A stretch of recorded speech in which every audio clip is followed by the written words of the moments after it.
Hello everybody and welcome to the unboxing and review of the Bonefire Tarot by Gabby Angus West. This box is pretty big. As you can see, it barely fits on my screen, but it is a really cool box. I think it's a really beautiful imagery in the front here, and this texture on the side as a background is really, really cool.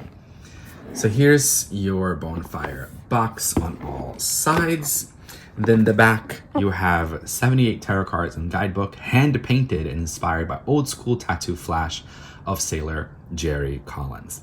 I love tattoos. I have quite a few. So of course I have the 8 coins tattoo tarot and I have the tattoo tarot ink and intuition. Of course I had to get the Bonefire Tarot. So you have this little ribbon here. It's magnetic, a magnetic box. You just pull it and it opens up like that. You have ribbons that hold it in place, which I very much appreciate. But I do wish there was a ribbon also for me to pull the book out of here, but I can just kind of like grab it from this way. And it's divided into 2 halves. So let me pull these out of here. Here are the backs, black and white. The cardstock it's actually not bad. It's flexible, but it's not terrible. It's pretty flexible, which I like. I prefer actually flexible decks than like very stiff ones. But this one I really like. It does the job. Okay, so let's get to the book. You have a proper book, honestly. It's a pretty good book. So you get into it. You have, that's cute, like for my tiny gang of outsiders, which I love because it's a deck meant for people that feel like an outsider. And what I love too is that she explains here that she is somebody, the person who created it, right? Gabby Angus West.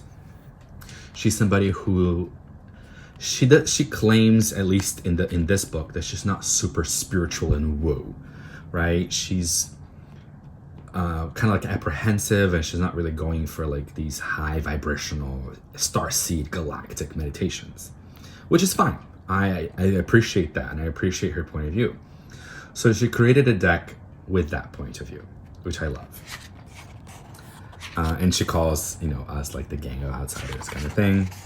You have your table of contents, a warm welcome tattoo and the tarot, which I love. A bit of a history going on and an explanation.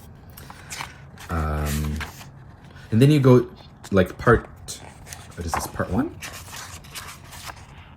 Yes, so you have the preface and you have a part 1. You go directly into the major arcana, which you have a color depiction of the card. You have your like a paragraph of what it means, and then what Bonefire says. So this book is very specific to the deck, which I also love. So it'll give you a little bit of a, like, let's say traditional meaning, right? But it's really more catered for this deck. A lot of books can be very open-ended and very general on like, oh, the Fool means all these things, and it can mean that in any deck that you use. But the Bonefire says, it's like Simon Says, right? Bonefire says this, which I find to be really cool. One thing that I want to do this year is every month I want to take one deck and I want to work with that deck exclusively. Like for myself, I want to pull a card a day. I want to do a new moon, full moon reading, and do like personal readings for myself with only one deck. To really, and also not just from one deck, but to read from the book. I actually want to read from the books of these decks. And this one, the Bonefire Tarot, is one of the reasons, this is one of the reasons why I got this deck. One, it's a really funky looking deck. I really like it, but it intrigues me. And I'm really curious to know what the artist and the creator says. And you actually get quite a bit, right? You get like pretty much 2 pages. Same with the Magician, right? You're getting like 2 pages plus symbols and what the symbols you'll find in the card. And that happens pretty much for the major arcana. And then we get into the minor arcana, which also get the same amount of love, which I love, because a lot of these books you get, you know, a lot of elaborate, intricate art and intricate, elaborate meanings in the major arcana, but some books will just give you like a few keywords for the minor. This one, the minors get just as much love as the major arcana. You know, they still get a full, well, this one only got 1 page, but this one gets like a page and a half. You know, this one is getting actually longer, so it'll give you a lot. Let's go towards the back here. And it's divided by the suits, as you guys saw that. Here we're in the suit of coins. This deck calls pentacles, discs, coins. And then part 3, you get reading the tarot. I wouldn't really recommend this deck for a beginner, to be honest. It's a little bit too busy, I find. But if you, it's almost like it's a good like second deck. Or if you're like intermediate, I would definitely recommend this one. But if you're like a brand new, I wouldn't really say this should be your first deck. But you know what? Do whatever you want. It's your life. And if you're really called for this deck to be your first, don't listen to me. I'm just a stranger on the internet. So you have your 1 card wonder. I love it's called Wooden Eyes, 1 card wonder. Beltane 3 card spread, which I love. That's got like this beautiful artwork for the spread. You have your 8 card Enlightener. Ooh, that's actually really interesting. And then cherry flavored truth bombs. I love that. Which she kind of explains here a little bit about how she started the tarot and how she got started in the tarot. It's kind of like the cherry, right? And then glossary of symbols, which is super cool and super convenient. And yeah, and you have about the artist, and that's pretty much it. So, like I said, a proper book, a really good book to have. Okay, let's get to really what we came here for, which is the cards. I will be showing you guys all the cards, and I'll probably actually edge this in black because the back and the front are all black. So I'm probably going to be edging this in black as well. But anyway, I will be showing you guys all the cards. If you don't want to see all of them, you can skip ahead, you can jump around, or you can skip this part altogether. But I will be showing you all of them, and they are in order. So here we're starting with the Fool. Here's my pretty much only criticism of this deck, is that most, if not all, cards have the title of it in the art, but it's also got the title down here.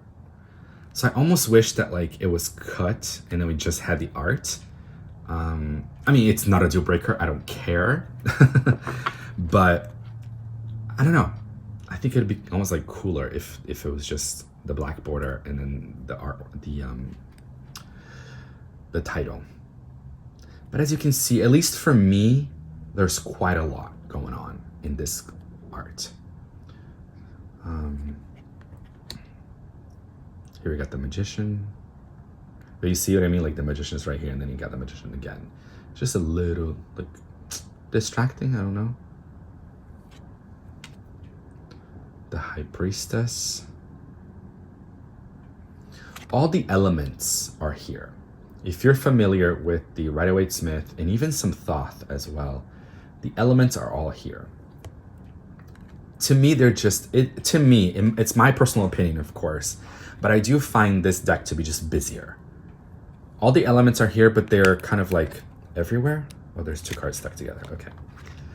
But they're kind of like everywhere and jumbled, and also some added elements in here too, which I love.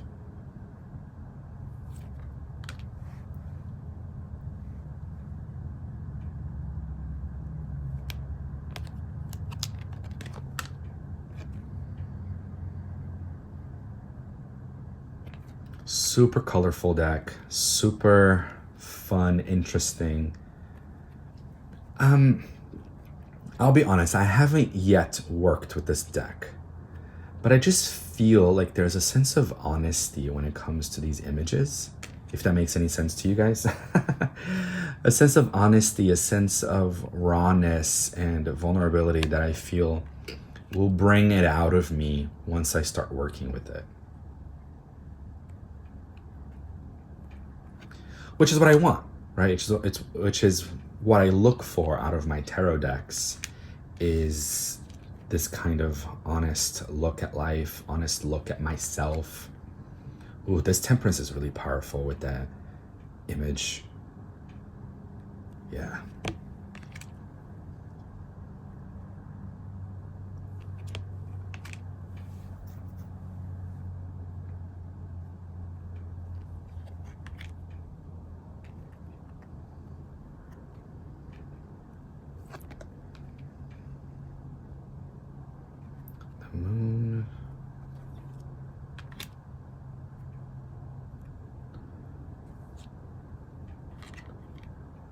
This Judgment too is really interesting. And you have like faces and souls like on her face.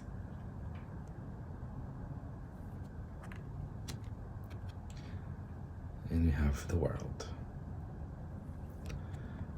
Ace of Wands.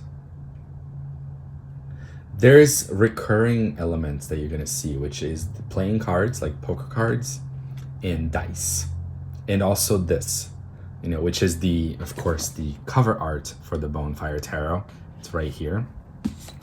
But we see that a lot in many, many cards, if not all of them in some way, you know. Which, again, I'm excited to read from the book, and I can't say this 100% sure if it's the artist's like signature saying, hey, this is the Bonefire Tarot, or if there's a deeper significance to it, as to why it's pretty much like in every card, you know. Like if you have the traditional Rider-Waite-Smith, right, the original, you're gonna see that little PCS, Pamela Coleman Smith. That's her signature. You're gonna see that in every card. So I wonder if this is Gabby Angus West, her signature. But you see how there's playing cards in here as well. The Nine of Wands.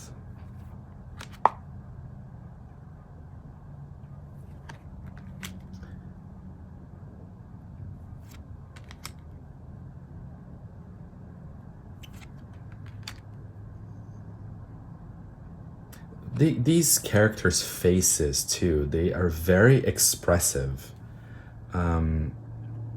which I like.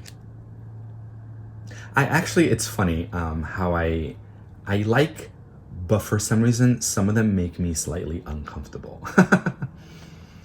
I don't know what it is. I don't know if it's like I said, you know, I said earlier, there's a sense of honesty and vulnerability when it comes to these cards. So it's like when they're looking directly at you, I'm not sure if that means that it's like, oh, they're seeing right through me, or they're evoking some sort of emotion in me. I mean, this one is definitely an emotional face, right? Which I like, I appreciate, it's what I want. I want my deck to have expression, to have truth and honesty. Because it's when I come to the tarot, I'm looking for guidance, I'm looking for clarity, I'm looking for truth. Even if the truth is not always pleasant, but it's what I'm looking for. So to have a deck that matches that, I love.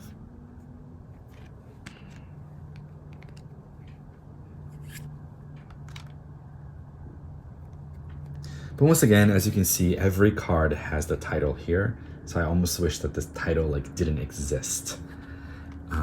But, you know, I'm just splitting hairs here and just complaining to complain, but it's really not a big deal. And I know sometimes they're a little harder to find, so I think that's why, right? And actually this Four of Cups, oh, it's right here on the side. Yeah, I almost said it, oh, I don't see it, but it's right here on the side. So I get why they did this. See, this one's pretty obvious, but this one wasn't.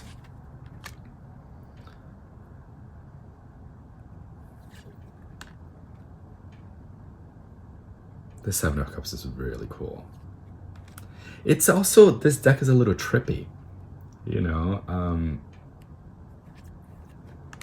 It encompasses a lot of different things. It's very trippy, very artsy, of course, tattoo inspired, as we saw. Very colorful, very modern too. And I've been saying this word over and over again, very expressive. It's a very expressive deck.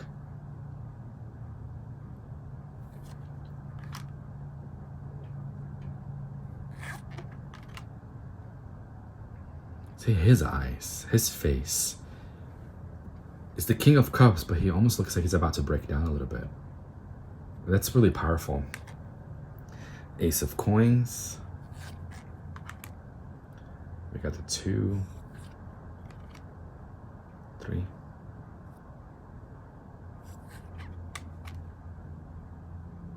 A lot of rainbows too, which I am a sucker for rainbows. I love them. So to have like rainbow colors all over the deck, to me, it makes me, and I love it. It makes me happy.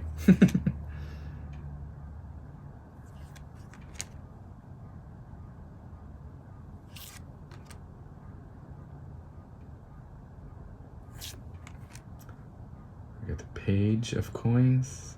She almost looks like a fairy to me. See, also this deck, even this one too, with the 9 of Coins, like their faces look like fairies. Queen of Coins for sure looks like a fairy. And then King of Coins looks like a gnome, right? Or like the Green Man. So I love that. I love that. So that's it. This is the backs are not 100% reversible because you have, what is this? I guess it looks like a flower here, but then you have the cup here, and you flip it, and you have the coins and a knife or a sword, and you have like certain different symbols. But it's so small that like if you're shuffling it quickly, I wouldn't be able to tell if it's reversible or not. But it's not 100% if that's a deal breaker to you. All right, guys. So thank you so much for joining me in this unboxing and review of the Bonefire Tarot. I hope you enjoyed this deck and this walkthrough as much as I did. Thanks so much, and I'll see you guys next time.